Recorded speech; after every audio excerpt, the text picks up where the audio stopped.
నిర్ణయం అది రివర్స్ అయింది. అది రైట్. రామూర్తి గారు, చెప్పండి. ఎస్, అదే స్థానిక సంస్థల ఎన్నికల విషయంలో మీరు ఇందాక చాలా గట్టిగా వాదించారు, అది ఎంత దారుణంగా అది పరిగణించారు మీరు. సో ఏంటి నిజంగా అంటే స్థానిక సంస్థల ఎన్నికల విషయంలో నిజంగా ఈరోజు ఆ ఎన్నికలు జరగకపోవడం వల్ల గ్రామాల అభివృద్ధి చెందట్లేదనే ఉద్దేశంతో మాట్లాడారు. సో గతంలో మీరు కూడా గ్రామాల వారీగా విభజించారు, చాలా గ్రామాలను సృష్టించారు. సో అక్కడ ఎటువంటి అభివృద్ధి చేయగలిగారు అప్పుడు మీరు అధికారంలో ఉన్నప్పుడు? మేము గ్రామాలను ఏ విధంగా అభివృద్ధి చేసినాం అన్నది ప్రతి గ్రామంలో మా ఆనవాళ్ళు కనబడుతుంది. ఎందుకంటే మేము ఏ విధంగా వెలుతురు చీకట్లో ఉన్న తెలంగాణ గ్రామాలను వెలుతురులోకి తీసుకొచ్చినాము, ఎల్ఈడీలు వేసినాము, ఏదైతే విలేజ్ సంబంధించిన ఏదైతే కూడళ్లలో కూడా ఎల్ఈడి సంబంధించిన లైటింగ్స్ వేసినాము. అదే విధంగా ప్రతి గ్రామంలో ఏదైతే మనం కంప్లీట్ గా వైకుంఠ ధామాలు కట్టాము, అదే విధంగా టీసీ రోడ్లు వేసాము, అదే విధంగా మిషన్ భగీరథ ద్వారా ప్రతి గ్రామానికి నీళ్లు తీసుకెళ్లాము, అదే విధంగా మిషన్ కాకతీయతో ప్రతి గ్రామాల్లో చెరువును బాగు చేశాము. అదే విధంగా చాలా అంశాలు ఉన్నాయి, క్రీడా మైదానాలు కానీ, అదే విధంగా ఎన్నో చేశాం గ్రామాలకు. ఇప్పుడు సరే మేము వచ్చిన తర్వాత మేము ఏం చేసినాం అన్నది గ్రామ ప్రజలకు తెలుసు. ఎందుకంటే ఇప్పుడు గ్రామాల ఎలక్షన్స్ పెడితే తెలిసిపోతుంది. ఎందుకంటే మేము ఏం చేసినాం అన్నది మేము పట్టుకొని పోతాం. ఈ 18 నెలల్లో మీరు ఏం చేసినారని మీరు పట్టుకొని పోండి. ఎవరికి ఓట్లు వేస్తారో అంతిమంగా ప్రజలు నిర్ణయిస్తారు. ప్రజలు ఏ నిర్ణయం అయినా మేము తూచా తప్పకుండా మొన్న పాటించినా ఇప్పుడు మేము పాటిస్తాం. ఎందుకంటే ఇప్పుడు మిత్రులు చాలా విషయాలు మాట్లాడుతూ ఈ రోజు ఏదైతే కేబినెట్ సమావేశంలో ఏదైతే ఉద్యోగుల అంశం కూడా మాట్లాడింది. ఉద్యోగ అంశంలో కొంచెం ఒక చిన్నగా మేము చెప్తాం, ఎందుకంటే మీ ఉద్యోగులకు ఏం చేసినాం అన్నది.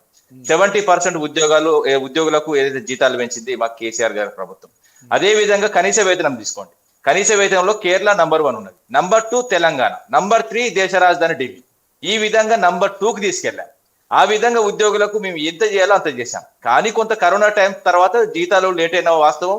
అదే విధంగా డిఏలు కానీ అవి పెండింగ్ ఉంటే అవి స్టెప్ బై స్టెప్ చేద్దాం అనుకున్నాం, కానీ కొంచెం ఉద్యోగులు అర్థం చేసుకోలేదు. దాని తర్వాత వీళ్ళు ఎన్నో హామీలు ఇచ్చిండ్రు ఉద్యోగులకు. ఏ విధంగా అంటే ఇప్పుడు వీళ్ళు మొత్తం బకాయిలు పూర్తి చేస్తాం, మేము వచ్చిన తర్వాత ఏ బకాయిలు మేము పూర్తి చేస్తాం అంటే 2,000 కోట్లు. ఒక్క నిమిషం ఆగండి. ఉద్యోగులు ఎక్కడ అర్థం చేసుకోలేదు? మీరు వాళ్ళకి టైంకి జీతాలు ఇవ్వలేదని అర్థం చేసుకోలేదా, లేకపోతే వాళ్ళ వయోపరిమితి పెంచినందుకు అర్థం చేసుకోలేదా? నేను జీతాల విషయంలో బాగా దెబ్బపడ్డదండి. ఎందుకంటే మేము ఓపెన్ చెప్తున్నాం, ఎందుకంటే ఓపెన్ స్టేట్మెంట్. వాస్తవంగా కొంత లేట్ అయింది వాస్తవం.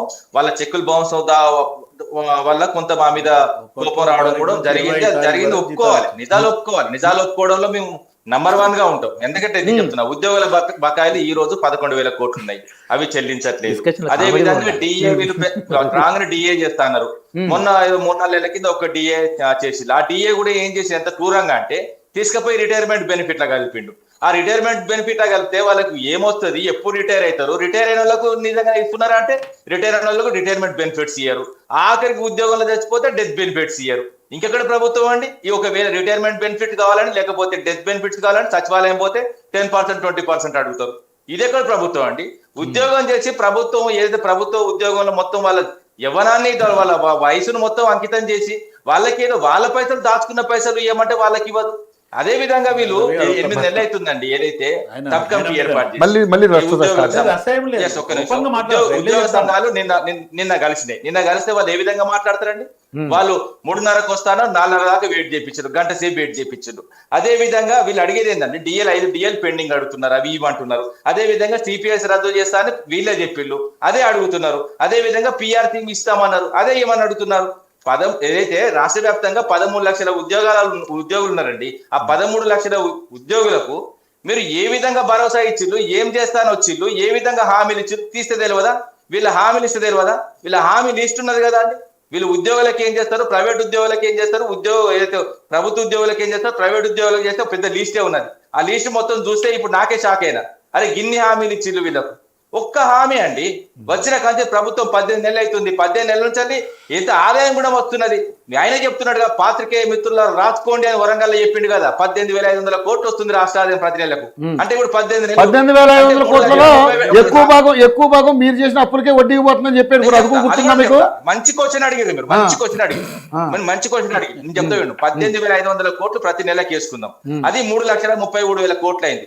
వీళ్ళు తీసుకొచ్చిన అప్పు 1,60,000 కోట్లు, మొత్తం కలిపితే 4,93,000 కోట్లు, ఇంచుమించు 5 లక్షల కోట్లు. 5 లక్షల కోట్ల పూర్తి చెప్తా. వీళ్ళు కట్టిన ఏదైతే మీరు తీసుకొచ్చిన అప్పులకు వడ్డీ 20,408. మీరు అవసరమైతే మీకు ఆర్బీఐ హ్యాండ్ బుక్ కూడా మీకు డైరెక్ట్ వచ్చి ఇస్తా. ఎందుకంటే వీళ్ళు అబద్ధాలు చెప్తున్నారండి. ప్రతి నెల కడుతున్నాం అంటున్నారు. వీళ్ళు ఇప్పటికి వాస్తవం కట్టింది 20,408. మీకు అవసరమైతే ఏ విధంగా చూసుకోండి. మరి 5 లక్షల కోట్లు మైనస్ 20,000 కోట్లు చేయండి. మిగతా డబ్బులు ఏడిపోయినాయి. ఢిల్లీకి పంపుతున్నాడా, మోడీకి ఇస్తున్నాడా, రాహుల్ గాంధీకి ఇస్తున్నాడా, ఎవరికి కప్పం కడుతున్నాడు? 5 లక్షల కోట్లు అండి. 5 ప్రాజెక్టులు కట్టొచ్చు కాళేశ్వరం లాంటి. దుర్మార్గులండి, మొత్తం మేత దున్నపోతున్నారు. 5 లక్షల కోట్లు ఎడవేయండి అడుగుతున్నా, సూటిగా అడుగుతున్నా. 5 లక్షల కోట్లకు సంబంధించి అసెంబ్లీ పెట్టండి. మీరు ఏ విధంగా ఖర్చు పెట్టండి, లిస్ట్ బయట పెట్టండి. ఎవరు తిన్నాడో బయట పడుతుంది. మేము తిన్నామా, మీరు తిన్నారా? మేము చేసిన 4 లక్షల చిల్లర అప్పులకు మేము చెప్తాం. మేము ప్రాజెక్టులు కట్టాము, మెడికల్ కాలేజీలు కట్టాము, సమీకృత కలెక్టరేట్లు కట్టాము. ఎన్ని చేసినాం మేము?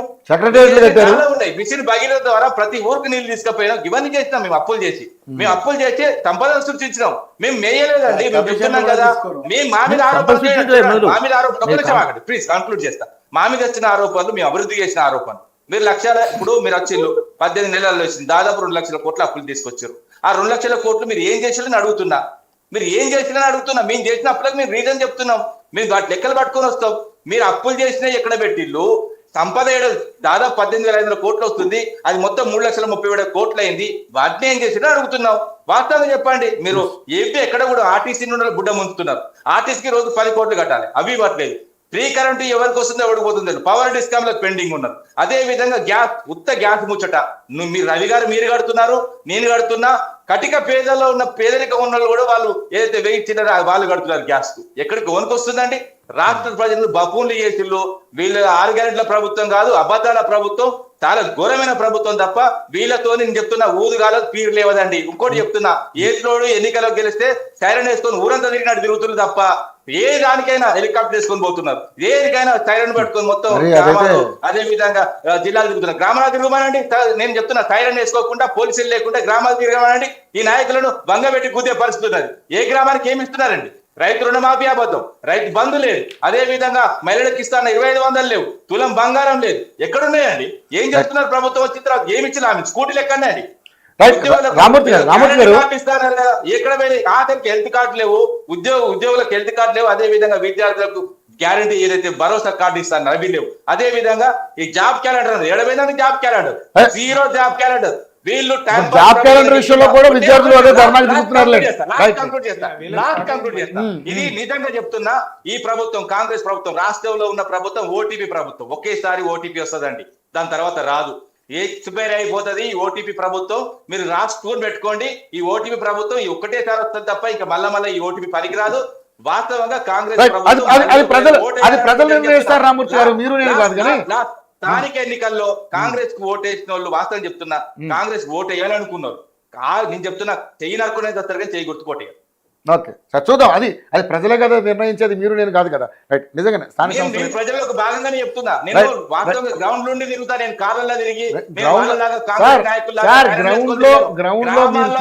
గ్రామాలనే ఉంటా, గ్రామాలనే బతుకుతా.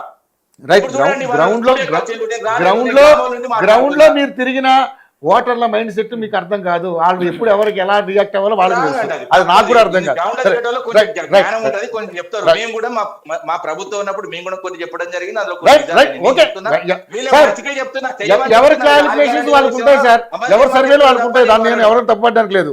రైట్, రామరెడ్డి గారు, అంటే నిజంగా స్థానిక సంస్థల ఎన్నికల విషయంలో మీరు కూడా వెయిట్ చేస్తున్నారు. సో ఆ ఎన్నికలు అంశం చాలా దూరం వెళ్తుంది. అది దాని మీద కూడా మీ ఎంపీలు మాట్లాడారు, ఎమ్మెల్యేలు మాట్లాడారు, కీలక నాయకులంతా మాట్లాడారు. సో స్థానిక సంస్థల ఎన్నికల్లో మీ పట్టు ఏంటో తెలుసుకోవడానికి కూడా మీరు కూడా ఉవ్విళ్ళు ఊరుతున్నటువంటి పరిస్థితి చూస్తున్నారు. కానీ ఏదేమైనా స్థానిక సంస్థల ఎన్నికలు ఒకవేళ వచ్చినా అది కేవలం అధికార పార్టీకి, ఎందుకంటే కొంత ఫండింగ్ అంశం అధికార పార్టీ నుంచి రావాలి కాబట్టి అధికార పార్టీకే మొగ్గు చూపే అవకాశం ఉందని కూడా చాలామంది రకరకాల రాజకీయ విశ్లేషకులు లాంటి వాళ్ళు ఇలాంటి వాళ్ళందరూ కూడా చెప్తా ఉన్నారు.